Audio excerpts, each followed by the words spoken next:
எல்லாரும் இந்த அமாவாசையை முன்னிட்டு அம்மாவுடைய அலுவலகத்தை பெற்றுக்கொண்டு இந்த பூஜையிலே கலந்து கொண்ட அனைவருக்கும் நன்றியை தெரிவித்து, மேலும் ஒவ்வொரு மாதமும் அவருடைய ஆலயத்தில் நடத்தக்கூடிய இந்த அமாவாசை பூஜையை மிக சிறப்பான முறையில் நடத்தி கொண்டு வருகின்றோம். அதுபோல் ஒவ்வொரு அமாவாசையிலையும் இந்த பூஜையிலே கலந்துக்கூடிய பக்தர்கள் அனைவருக்கும் நிச்சயமாக காலையில் அனைவரும் பரிபூர்ணமாக வேண்டும் என்று தெரிவிக்கின்றோம். ஒவ்வொரு அமாவாசையிலையும் இந்த ஆலயத்தில் ரட்சை அறிந்து கொண்டவர்களும் தாயத்தை அறிந்து கொண்டவர்களும் இந்த ஆலயத்தில் வந்து நீங்க உங்க தாயத்திலும் ரட்சையும் வைத்து பூஜை செய்து போவது உத்தமமாகும். இது ஏன் சொல்றேன்னா, அம்மாவுடைய பீஜ மந்திரங்களினால் இந்த தாயத்திலே எழுதப்பட்டு உங்களுக்கு வேண்டிய விஷயங்கள் இது மூலியமாக கிடைக்கட்டும் என்று நாங்கள் செய்து உங்களுக்கு அனைவருக்கும் கொடுத்திருக்கோம். அதனால நீங்கள் அனைவரும் இந்த தாயத்தை அறிந்து கொள்ளும்படி முறையாக இந்த தாயத்தை அறிந்து கொள்ளும்படி கேட்டுக்கொள்கிறோம். ஒவ்வொரு அமாவாசையிலும் இந்த தாயத்தை வைத்து பூஜை செய்ய வேண்டும். ஒரு முக்கியமான விஷயம் ஒன்று சொல்லணும்னு நினைக்கிறேன். சில மூட நம்பிக்கையான மக்கள் சொல்வார்கள், சில கோவில போகும்போது தாயத்தாவது பூதமாவது கேட்பாங்க இல்லையா? தாயத்தாவது பூதமாவது கேட்பாங்க. இது இந்த அமாவாசையில நான் ஒரு விஷயம் உங்களுக்கு சொல்றேன். இந்த தாயத்துக்குள்ள களிமண்ணையோ இல்ல தெருவில் குப்பையோ வைத்து உங்களுக்கு கொடுக்கல. அம்மாவுடைய பீஜ மந்திரங்களை எழுதப்பட்டு அது மூலியமாக உங்களுக்கு கவசமாக வெற்றியை ஒன்று செய்து கொடுக்கிறோம்னா, நாம இல்லாத நேரத்திலையும் அந்த கவசம் உங்களை காக்க வேண்டும்ங்கிறதுக்காக தான் இந்த தாயத்தை உங்களுக்கு அணிய வைக்கிறோம். சூரிய அம்சத்தால் பிறந்தார் கரணன். சூரியனுடைய அம்சத்தில் பிறந்தவர் கரணன். அந்த கரணனுக்கு ஒரு கவசம் தேவைப்பட்டது இல்லையா? அந்த கரணனுடைய கவசம் எந்த களத்திலே அவருடைய சரீரத்தை விட்டு போச்சோ அந்த நிமிஷம் கரணனுக்கு மரணம் சென்றிருக்கிறது. இது உலக நீதியாக தெரியப்பட்ட ஒரு சான்று. உங்கள் அனைவருக்கும் தெரியும் இல்லையா? சூரிய அம்சத்தால் பிறந்தவர் கரணன். அந்த கரணனுக்கு ஒரு கவசம் தேவைப்பட்டது. அப்படிப்பட்ட சூரிய அம்சத்தில் பிறந்த கரணனுக்கு கவசம் தேவையில்லையே. அப்படியே ஒரு கால இறைவனுடைய கவசங்கள் அவருடைய சரீரத்தில் இருந்திருந்தாலும் அந்த கவசத்தை தன்னுடைய சரீரத்தை விட்டு எடுக்கும் பொழுது அவருக்கு மரணம் சந்திருச்சது இல்லையா? அதுபோல இன்னைக்கு நம்ம ருத்ரவீரமா காரியங்களுக்கு 80 லட்சம் அளவு, அதாவது மலேசியா இந்தியத்துக்கு 8 கோடி பணம் அளவில் இங்க ஒரு ஆலயம் கட்டி கொண்டிருக்கிறோம் இல்லையா? நிறைய கோவில் மலேசியாவில் இருக்கிறீங்கன்னா நிறைய கோவில்களை பார்ப்பீங்க. தங்க கோவில், கோட்டுள்ளியார் கோவில், தங்க கோவில் கோவில் அமைத்து, இன்னைக்கு ஐசிடியில் பார்த்தீங்கன்னா 4 ராஜகோவில்கள் அமைத்து, பெரிய கோவில்கள் அமைத்து, இவ்வளவு கோவிலும் கட்டப்பட்டு அந்த சுவாமிக்கு கீழே ஒரு யந்திரமும் ஒன்று வைப்பாங்க. அப்பதான் அந்த சுவாமி கீர்த்தியா இருக்குமா. அந்த யந்திரம் இல்லைன்னா அந்த கட்டட கோவில் 10 லட்சமா இருந்தாலும் அது வெறும் மண்ணு தான். ஆலயத்துக்குள்ள மூர்த்தி இல்லைன்னா கீர்த்தி இல்லை, மூர்த்தி இல்லைன்னா கீர்த்தி இல்லை. அந்த மூர்த்திக்கு கீழே அமைக்கப்படக்கூடிய யந்திரம் இல்லைன்னா அந்த மூர்த்திக்கு கீர்த்தி இல்லை. ஏன் அவ்வளவு பெரிய கோவிலை கட்டி சும்மா சாமியை தூக்கி வச்சு தேங்காயை உடைச்சு பூஜை பண்ணலாம் இல்லையா? பண்ணலாம் இல்லையா? ஆனா அந்த கோவிலுக்கு கீழே ஒரு யந்திரம்னு ஒண்ணு பிரதிஷ்டை செய்து அந்த சுவாமியை தூக்கி வைத்த பிறப்பாருல அது சுவாமி முழுமை அடைந்திருக்கு. கும்பாபிஷேகம் சாந்தி விழாவை அந்த சுவாமிக்கு செய்து அந்த சுவாமியை முழுமை அடை செய்திருக்கார்கள். அதுக்கு 48 நாள் மண்டல பூஜையுடன் அந்த ஆலயத்தில் ஒரு விழாவை பண்ணினால்தான் அந்த கோவில் இருக்கிற சுவாமி 12 வருஷத்துக்கு நம்மளுக்கு வரம் கொடுக்குதுன்னு சொல்றாங்க. பத்திரிங்களா? அப்படி இருக்கும்போது இந்த தாய்க்குள்ளார ருத்ர வீரமா காளியுடைய பீஜ மந்திரங்களை எழுதப்பட்டு நாங்க இதுக்குள்ள பதிச்சு வச்சிருக்கோம். இது சில பேர் சொல்றாங்க தாய்க்கு பண்ணல தானே நடத்தமான்னு கேட்கிறாங்க. அப்படி என்ன கேட்கிறாங்கன்னா, கல்யாணம் ஆகிறதுக்கு முன்னாடி இந்த பெண்ணுக்கு கர்ப்பம் தெரியுமான்னு கேட்கிறான். என்ன கேட்கிறான்? நான் தாலி கட்டுறதுக்கு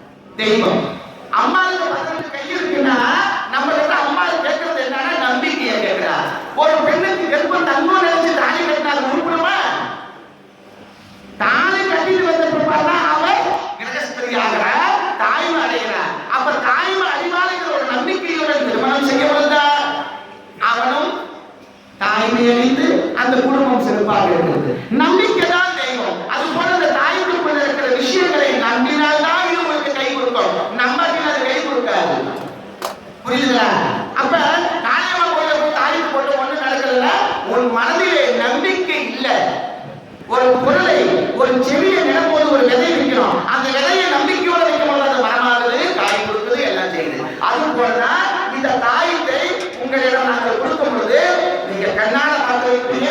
இத்தனை மணி ஆவதற்கு நாங்கள் பூஜையை நிறுத்தாமல் பூஜை செய்து கொண்டு வருகின்றோம். யாருக்காக? எங்க நம்பிக்கையாக நீங்க எல்லாம் சாப்பிட்டு போயிருவீங்க. இவ்வளவு கழுவி சுத்தம் பண்ணி நாங்கள் படிக்க மணி 4000. எங்களுக்கு என்ன தலையில இதுல இருந்து கொடுத்து எங்களுக்கு கிடையாது. பக்தியை வளர்க்கிறோம்மா, நாங்க எல்லாரும் பக்தியை வளர்க்கிறோம். இப்படியான போன நம்ம பிரச்சனைகள் தீர்வுங்கிறதுக்காக நான் பக்தியை வளர்த்துக்கிட்டு இருக்கேன். 50 வெள்ளி போட்டா 50,000 வெள்ளி கிடைக்கிற பேங்க் இல்லை. 5 வெள்ளி கொடுத்தா மருந்து கிடைக்கிறதுக்கு இது பார்மசி இல்லை. நம்பிக்கையை கொடுத்தா கடவுளுடைய வரம் கிடைக்கும், அவ்வளவுதான். இதுக்காக தான் இவ்வளவு பெரிய பூஜைகளை செய்து உங்களுக்கு நாங்கள்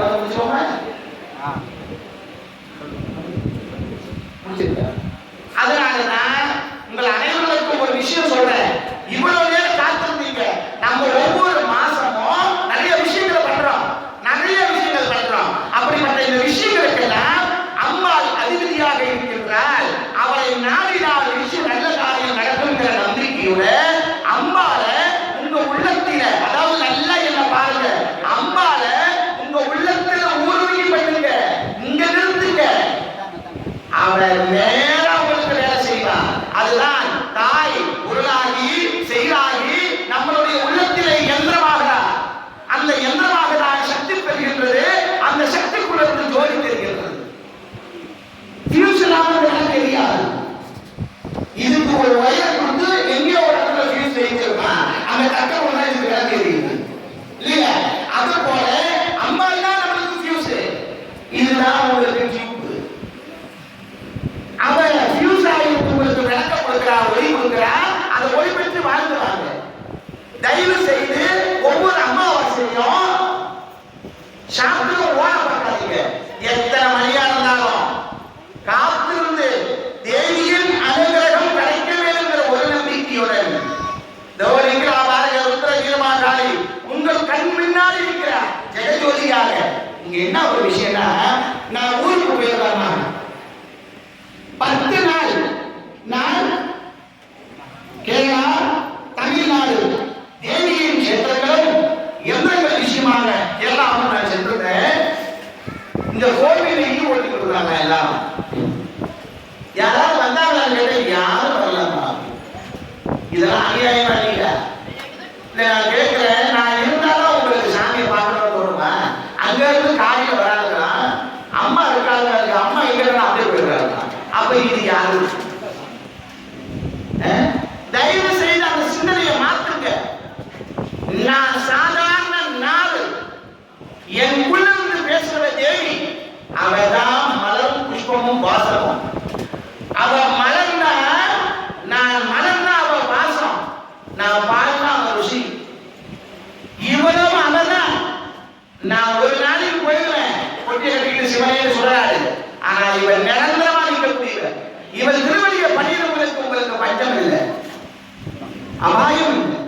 அதனால இந்த சில விஷயங்கள் என் காதுக்கு வந்தது. என்னன்னா, தாய்க்கு போட்டு என்னது கிழிக்க போறது. தாய்க்கு போட்டு கிழிச்சவனா நிறைய நிற்கிறான் இந்த இடத்துல. கொடி கொடி சொன்னா போடுவாங்க.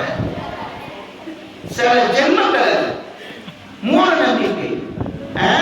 சுவாமினா சுவாமினா எங்க அழகான ஒளி கொடுக்கும் கடவுளை கை வச்சு பாரு, உன தீச்சலாம். அதான் சுவாமி. அதை தொட்டு பார்க்கறதும் அதை ஒராசி பார்க்க நினைச்சா நம்மளுக்கு ஆபத்து. தயவு செய்து இதை நம்பக்கூடியவர்கள் முழுமையாக நம்புங்க. இதுக்குள்ள இருந்து பேசுவாமா? இதுல ஒரு விஷயம் சொல்றேன்னா, ஹாம் பிரீம் ரோம் ஏகி பரமேஸ்வரி மகாகாளி நான் எடுத்த ஜென்மத்தை விருதி செய்து அருள் புரிவாயாக. இந்த ஏகி பரமேஸ்வரிங்கிறவ யார் தெரியுமா? ஏகும் சக்தியான மகாகாளி உனக்குள்ள இருந்து ஏங்குறான். ஒரு வீடை பார்த்து ஆசை வச்சதான் அந்த வீடை வாங்க முடியும். ஒரு காரை பார்த்து ஆசை வச்சதான் அந்த காரை வாங்க முடியும். நீ ஒரு மனைவியை பார்த்து நேசிச்சதான் அவனை மனைவியை எடுக்க முடியும். அதுபோல நேசிக்கக்கூடிய சக்தி தான் ஏங்கும் சக்தி. எதை ஏங்குறோமோ அதை அம்மா நம்மளுக்கு தர. அந்த ஏங்கும் சக்தி கொண்டவள்தான் ஏகி பரமேஸ்வரி மகாகாளி. நான் எடுத்த ஜென்மத்தை இப்பூலகத்திலே இந்த ஜென்மம் எடுத்திருக்கேன் தாயே, இந்த ஜென்மத்தை விருதி செய்து கொடு அப்படின்னு அவளிடம் கேளு. உடனே உங்ககிட்ட இருக்கு, நீ தான் கேட்கணும். கேளுமா கேளுமா எப்படி நானா ஓட போட்டு கொடுத்துட்டேன் உள்ள போறேன். இதெல்லாம் தயவு செய்து நினைத்து கொள்ளுங்க. அது மட்டும் முக்கியமான விஷயம் என்ன சொல்றேன், வரக்கூடிய 7வது மாதத்தில இந்த அம்மாவுக்கு பிரதியான ஒரு திருவிழா, அதாவது பிடிச்சமான ஒரு திருவிழா சண்டி ஹோமம்ங்கிறது. இந்த ஆலயத்தில நம்மளுக்கு என்ன வேணும்னு நினைச்சு நம்ம சண்டி ஹோமம் பண்றோம். நவராத்திரிங்கிறது மகிஷாசுரனை சன்மானம் செய்தால் அம்மா அது போல நம்மளுடைய உள்ளங்களில் இருக்கக்கூடிய மகிஷங்களை எல்லாம் அழிப்பாடுங்கிறதுக்காக நம்மளை சுற்றி இருக்கக்கூடிய சத்துருக்களை நாசம் செய்வாருங்கிறதுக்காக இந்த நவராத்திரி விழாவை தசர வித்யா மகாயாகத்தை செய்து கொண்டு வருகின்றோம். ஆனா அம்மாவுக்கு பிடிச்சமான ஒரு விழா என்ன, ஆடி மாசத்தில் வரக்கூடிய திருவிழா. ஆடி மாசத்தில் வரக்கூடிய ஆடி மாசம் திருவிழா 1000லே ஒரு விழா. ஆளுநரி பாடுநரி அம்மனை எழுதி அவர் அண்டமனாக காத்திருப்பால் வந்த கட்டி அந்த ஆடி மாசத்துல அம்மல் எதுவுமே நம்ம கிட்ட கேட்டதில்லை. அம்மாவை நினைச்சு நம்ம தான் பூஜை பண்ணிக்கிட்டு இருக்கோம். ஏன்னா ஆடி மாசத்துல நீலவபுரத்துல திறந்து அம்மா விசுவாகிய நாள் ஆடிப்புறம். ஒரு பெண் புஷ்பதி ஆகினால் என்ன பக்குவம் அடையுமோ அது போல ஆடிப்புறத்துல அம்மா புஷ்பதி ஆகியிருக்காதுங்கிறது ஐதீகம். அதனால இந்த ஆடி மாசத்துல அம்மாவுக்கு என்ன பண்ணினாலும் அதை மனதுடன் ஏற்றுக்கொள்வார்கள். எனவே 7வது மாசம் 18ஆம் தேதி நல்லா நவராத்திரி வச்சிருக்கிறேன். 7வது மாசம் 18ஆம் தேதி நம்மளுடைய ஆலயத்தில ஆடி மாசம் முளப்பாரி திருவிழாவுடைய விழா ஆரம்பம்.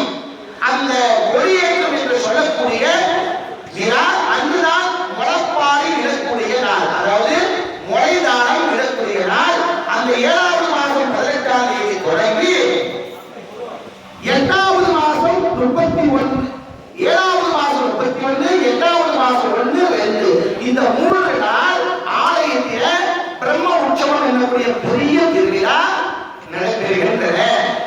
இந்த 2ஆம் தேதி தான் அம்பாள் சர்வலங்காரத்துடன் ஆத்தாங்கரை சென்ற பக்தர்கள் கொலை சூழ சத்திக்கிரகம் பாலித்து தீச்சட்டி மயில்காவடி பாதுகாவலியை எடுத்துக்கொண்டு ஆலயம் வரக்கூடிய நாள் 8வது மாசம் 2ஆம் தேதி.